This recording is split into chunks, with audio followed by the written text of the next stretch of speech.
Okay, good morning. We are going to discuss today the introduction to nutrition and eating habits. So last time we discussed it, but today we will continue our discussion. Let's come now to the Abraham Maslow's hierarchy of needs. So ang Abraham Maslow needs ay napapalooban ng physiological, safety, love and belonging, esteem, and self-actualization. So, itong Abraham Maslow, hierarchy of needs, ito daw yung ating pangangailangan sa ating mga buhay. So, una, ang ating kailangan daw na dapat nating i-priority is the physiological, which includes the breathing, food, water, sex, sleep, homeostasis, and excretion. Sa physiological po, nakapaloob yung ating mga pagkain, tubig na kailangan, dapat kompleto tayong oras ng ating pagtulog, and next one na dapat nating important, mahalagang gawin natin is safety. Ano po? Security of body. Dapat ikaw ay alam mong secure ka sa iyong pupuntahan, employment, resources, ang iyo bang mga pangangailangan ay na-attain mo o napoprotektahan mo, morality, the family, health, and property. Ano po? Safety. Yung pagiging secure mo sa iyong sarili. Next is love and belonging. Pangatlo lamang sa ating kailangan ay ang ating mga friends. Ano po? Family, sexual intimacy. Next is esteem, self-esteem, yung confidence mo. And achievement, respect of others, respect by others. Ano po? So pansin nyo, laging sa Abraham Maslow's, laging unang importante ay pahalagahan ang sarili, sumunod ay seguridad ng iyong buhay, sunod lamang ang iyong mga peers, mga friends, families. And next is the achievement. Ano po? Pagkatapos mong maging love o magmahal sa iyong mga friends, dapat ay alam mo na ang iyong magiging goal sa buhay. Ano po? Meron ka ng mga achievement and dapat meron ka ding respeto sa iba, at the same time ay dapat din ikaw ay nire-respeto. Ano po? Self-actualization naman, papasok na dito yung morality, creativity, spontaneity, problem solving, lack of prejudice, and acceptance of facts. So, yung iba po hindi na nakakaabot sa self-actualization kasi dito sa stage po ito ni Abraham Maslow ay ito na yung fulfillment mo sa iyong mga narating sa buhay doon sa state. Ano po?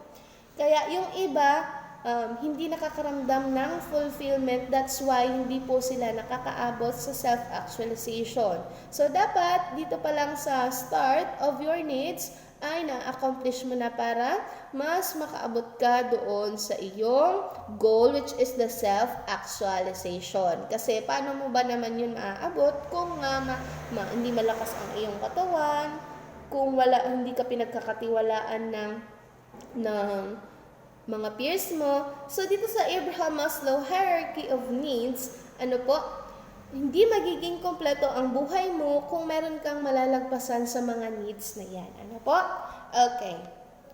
Dito tayo sa food security versus food insecurity. Minsan baga nakakaramdam tayo na parang ayoko nang kumain kasi masyado na akong tumataba. Ano po? Tama ba? Ayan. Pero, may mga pagkain tayong dapat kainin. Huwag pong isipin na dahil sa tumataba ka na ay hindi ka nakakain. Ayan. Mali po yun. Okay, so the World Food Summit of 1996 defined food security as existing when all people at all times have access to sufficient, safe, and nutritious food to maintain a healthy and active life. Ayan. So, magiging secure pala, magiging matatawag na food security kung ang iyong kung kaya mong makakuha ng pagkain. And also, hindi lang makakuha ng pagkain, bagkos ay ang makukuha mo ay mga healthy food. So, food security is built around the 3 pillars of availability. Available ba yung tamang pagkain na makukuha mo? The access, kaya mo bang kunin? And yung use, kaya mo bang kainin? Ano po? Okay. Food insecurity exists when people lack sustainable physical or economic access to enough safe, nutritious, and socially acceptable food for healthy and productive life. So, nagkakaroon daw tayo ng food insecurity kapag hindi natin kayang maabot yung ating gustong kainin o hindi natin kayang mabili yung gusto nating kainin. O kaya naman ay bawal sa katawan natin yung gusto nating kainin. Ano po? Its major causes include poverty. Ayan. Minsan dahil mahirap lang tayo, hindi tayo makakakain ng ganito. War, corruption in government, ano po? Lack of education, high population, unequal distribution of wealth, and poor health status. Its effects are far-reaching as it can lead to poor health, lowered immunity to illness, and poor academic performance. Ano po? So, kaya nga sinasabi ng iba na kapag maraming malnourished sa isang bansa, ibig sabihin ang bansa ay hindi mayaman. Ano po? Hindi mayaman kasi nga maraming corrupt. Ano po? Ibig sabihin daw, ang bansa ay maraming corrupt person sa mga namumuno. Ano po? Okay, so the common malnutrition problems in the Philippines. Number 1 is protein energy malnutrition or PEM, a lack of energy and protein which result in growth retardation. Ito yung mga bata o yung mga tao na hindi sila nakakakain ng mga masusustansyang pagkain o mga nararapat sa kanilang edad, kaya naman hindi sila lumalaki at hindi nag-develop ang kanilang katawan.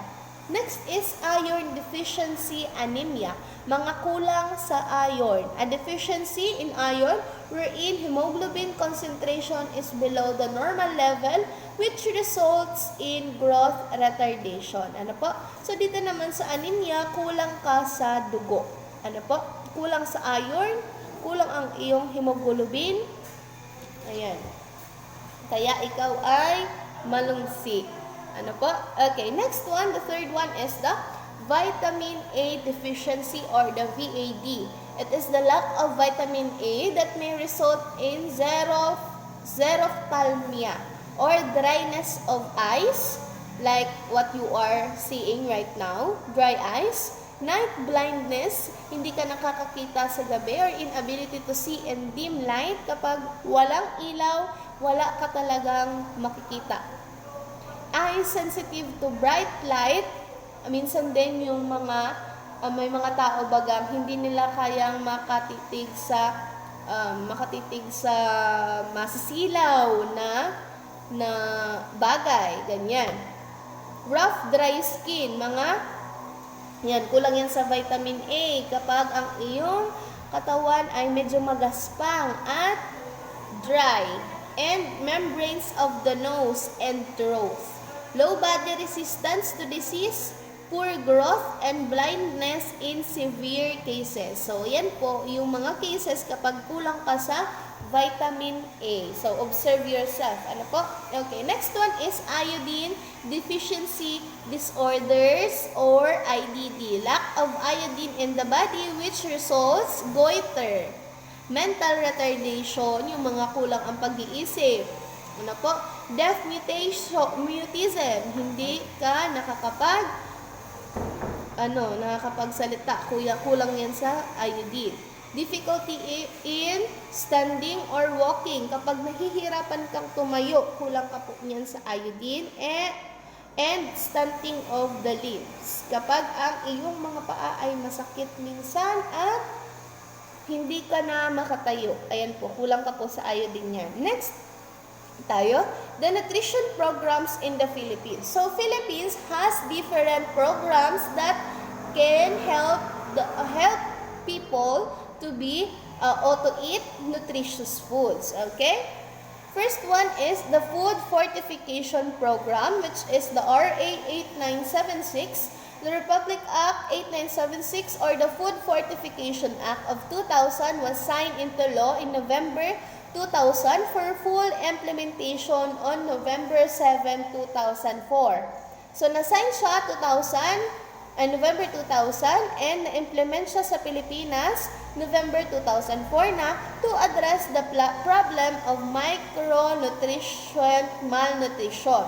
This law is complementary to RA 8172 or the ASIN Law, an act promoting salt iodization nationwide, passed in December 1995, mandating the iodization of all salt sold in the country. So, ang gagamitin dapat sa mga pagkain na mga natin ay iodized salt, hindi yung normal na salt lang. Ano po?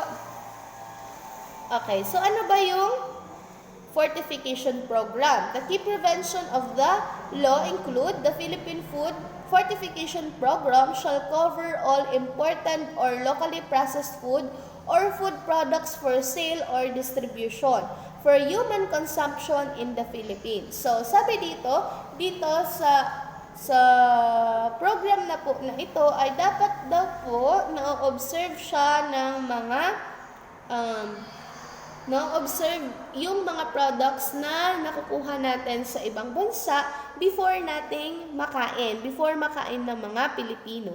It shall consist of two systems: voluntary food fortification and mandatory food fortification for specific food products enumerated in Section 6 of RA 8976 and those that may be required by the National Nutrition Council. Kaya, kung hindi ito required ng NNC, huwag pong kakainin sapagkat ibig sabihin nun ay hindi ito healthy at hindi ito maganda sa ating katawan. Ano po? Meron tayong makikitang logo ng food fortification, which is makikita natin yun sa mga chicheria, sa mga pagkain na makikita natin sa grocery store. Ano po? Okay. Ayan, Garantisadong Pambata. It is a campaign of the Department of Health in cooperation with the local government units to support various health programs designed to reduce childhood illnesses and deaths by promoting positive child-R behavior. So, yung nakikita nyo pong logo dyan, yan po yung sinasabi ko. Makikita nyo po yan doon sa mga pagkain na ini-import and also export from other countries. Ayan. Ayan po, makikita nyo siya kung, ayan, makikita nyo siya kung iyan ba ay tamang kainin ng bata. Ano po? Kung wala niyan, ibig sabihin, hindi ito pwedeng ipakain sa bata. The program includes giving vitamin A supplements to all 1 to 5 years old children, catch-up immunization, and distribution of iron supplements to infants and pregnant women. So, kasama din po dito yung mga tinuturok sa mga babies. Tinuturok doon sa mga babies na dapat ay ma-accomplish nila to be healthy ang baby. Ano po? 'Di ba? May mga buwanang bakuna, may mga babies kayo diyan. May mga buwanang pagbabakuna. Ayun po. Nakapaloob din yan diyan. Dito tayo sa Sangkap Pinoy. The term used by the Department of Health for micronutrients added to the food to enhance its nutritional quality. These are vitamin A, iron, and iodine, so chosen because they cannot be synthesized by the human body and therefore needs to be provided through the diet. It has been revealed that the Filipino diet oftentimes fails to provide these micronutrients, leading to a growing majority of the Filipino population afflicted with micronutrient deficiency. The Sangkap Pinoy seal is put in packages of products that contain these micronutrients. So, ayan, nilalagay po yung logo na yan kapag ang product ay, ayun na nga, containing micronutrients. In 2004, the Diamond Sangkap Pinoy seal was introduced to be used for staple products mandated for fortification, cooking oil, wet flour, rice, refined sugar, and salt. So, yan yung mga nakapaloob. Okay, let's come now to the Daily Nutrition Guide or the DNG Pyramid for Filipinos. Papasok dito yung mga Go, Grow, Glow foods. Ayan. So, dun sa pinakababa, nakapaloob dyan yung mga wet. Ayan, rice, bread. Next is yung vegetables and fruits. And next one is yung mga milk, yogurt, fish, meat. Ayan, dito sa third one, ay dyan yung mga white meat. Ano po?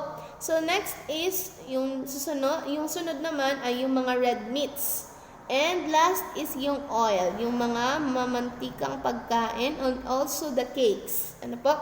Okay, so water, a minimum serving is 8 servings. Ano po? Dapat ay nakakainom ka ng tubig, 8 glasses per day. Okay? Dapat din ay yung milk, yogurt, and cheese group ay 2 to 3 servings only per day. Yung vegetable group naman ay 3 to 5 servings. Yung fruit group is 2 to 4 servings. Fats, oils, and sweets used for sparingly. Meat, poultry, fish, dry beans, eggs, and nut groups is 2 to 3 servings lamang per day. Bread, cereal, rice, and pasta group is 6 to 11 servings, and alcohol is limited quantities only. So, napapansin niyo yung mga drawings sa ibaba, may mga exercises. Kung ikaw po ay nagda-diet, yan po ang dapat mong kainin. Only bread, only wet, only fruits, and vegetables. Ano po? Okay. This shows the whole day food intake recommendation. It is based on the latest science about how our food, drink, and activity choices affect our health. The DNG Pyramid is a simple and trustworthy guide in choosing a healthy diet. It builds from the base showing that one should eat more foods from the bottom part of the pyramid such as vegetables, whole grains, and less from the top such as red meat, sugar, fat, and oil. Ano po? So, dapat mas madami, kaya mas malaki yung doon sa pinakababa dahil dapat mas madami ang kinakain natin ganon kaysa doon sa mga nasa itaas, which is yung mga oily foods and mga red meats. Ano po? Okay. Let's come now to the Pinggang Pinoy. It is the newest food guide developed by the FNRI in 2014 to promote healthy eating habits. It is promoted both by the DOH and the NNC. It will hopefully be used as a tool to encourage food establishments to offer healthier meals as it promotes having a balanced and varied diet by showing the recommended proportions of rice, vegetables, fish, and other food items on a per meal basis. It provides consumers with recommendation of the appropriate proportion of various food groups for a healthy and balanced meal. Ayan po, yung Pinggang Pinoy, pinapakita dyan yung mas madaming go, ayan, rice, gulay, konting fish o konting meat, and dapat meron tayong fruits. So, yan ang Pinggang Pinoy, ano po, kaya siya tinawag na Pinggang Pinoy kasi nga, para sa mga Pinoy, di ba, mahilig tayong kumain ng rice. So, dapat ganyan lang ang kinakain natin. Hati siya and to equalize the nutritious food na nai-intake natin. Ano po? O nakakain natin. It is expected to help improve the nutritional status of Filipinos, particularly in preventing obesity and non-communicable diseases like cancer, cardiovascular illnesses, and hypertension. This is in light of results of the 2013 National Nutrition Survey that shows the fruit and vegetable consumption of Filipinos is very low and present risk to disease and death. So, kaya siya in-implement to decrease the diseases. Ano po, kasi kung makakakain ka ng tamang pagkain sa isang araw ay magiging healthy ang iyong katawan. Furthermore, the survey shows that 1 out of 10 adults is chronically energy deficient and 3 out of 10 are overweight and obese. Okay? The Pinggang Pinoy is divided into portions like what I've said, each of which has its equivalent size per meal. Rice and alternatives include a serving of a cup of cooked rice, 4 pieces of pandesal, 4 slices of loaf bread, a cup of cooked macaroni or spaghetti noodles, or a small piece of root crab. So, isa lang po dyan. Pipili ka dyan. Next is fish, and alternatives include a piece of small-sized fish, a piece of small chicken leg, or a matchbox size of meat, or a piece of small chicken egg. Okay? The food guide also recommends at least 3/4 cup of cooked or raw vegetables, luto o hilaw na vegetables, a medium-sized fruit or a slice of big fruit, and 8 or more glasses of water daily. Okay, so that's the end of our lesson. Thank you for listening.